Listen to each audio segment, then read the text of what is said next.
السلام عليكم ورحمة الله وبركاته، ازيكم عاملين ايه؟ لو بتحتاري كل يوم هتاكلي ايه، هتطبخي ايه، هتتغدي ايه، اشتركي في قناتي وكل يوم هنزلك اكلاتي وخدي فكرة واطبخي بكرة. والنهاردة زي ما انتم شايفين كده حبيت اعمل كبدة بانيه للاطفال عشان تكفي الاطفال كلها، فقلت يلا نطلع الكبدة كده ونقطعها شرايح. ممكن تشتريها جاهزة متقطعة جاهزة، بس هي كانت موجودة عندي فقطعتها بالشكل اللي انت شايفاه ده. وحضرت التتبيلة بتاعتنا، حبة توم مفرومين صغيرين وملح وفلفل اسود وكزبرة ناشفة وكمون عشان الزفارة، وطبعا عصرة من الليمون كده عشان تطرلنا الكبدة وتستوي معانا بسرعة، ما تحتاجش وقت على البوتاجاز واحنا بنحمرها. فهنتبلهم كده ونرش رشة من المكعب المرق عليهم كده وتقلبيهم شوية كده، ما تكتريش من الملح عشان ما تحدقش منك، لان احنا بنحط مكعب المرق بيديها ريحة وطعم كده جميلة ان شاء الله. وهنحطهم على جنب كده ربع ساعة نص ساعة حسب لو انت مستعجلة، لحد ما يتشربوا من التتبيلة، هي مش هتاخد وقت معاكي. وعندنا هنا الردة بتاعتنا، انا مش بحب احط الردة كده من غير دقيق، بحب احط لها حبة دقيق عشان ما تتحرقش منك وانتي بتحمريها كده وتديكي لون غامق قوي.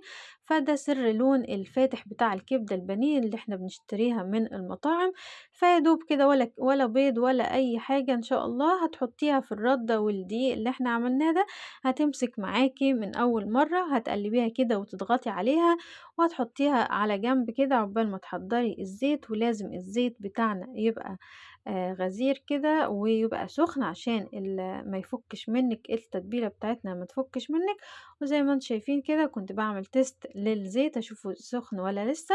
وبعد ما سخن نزلت كل الكمية بتاعتنا وهنقلبها تقليبة كده، واول ما تاخد لون ذهبي هنطلعها على طول ونبدأ نحضر حبة مكرونة بالخضار. زي ما انتم شايفين كده قطعي طماطماية وبصلاية وفلفلاية وانزلي عليهم بالصلصة الجميلة بتاعتنا ومعاها مكعب مرق وفلفل اسود وملح كده عشان نطعم الصلصة بتاعتنا. وهنكون سلقنا المكرونة واديناها شطفة كده عشان ما تعجنش من المية الساقعة، عشان ما تعجنش منك ولا تكلكع كده في بعضها، تبقى كل واحدة بوحدتها.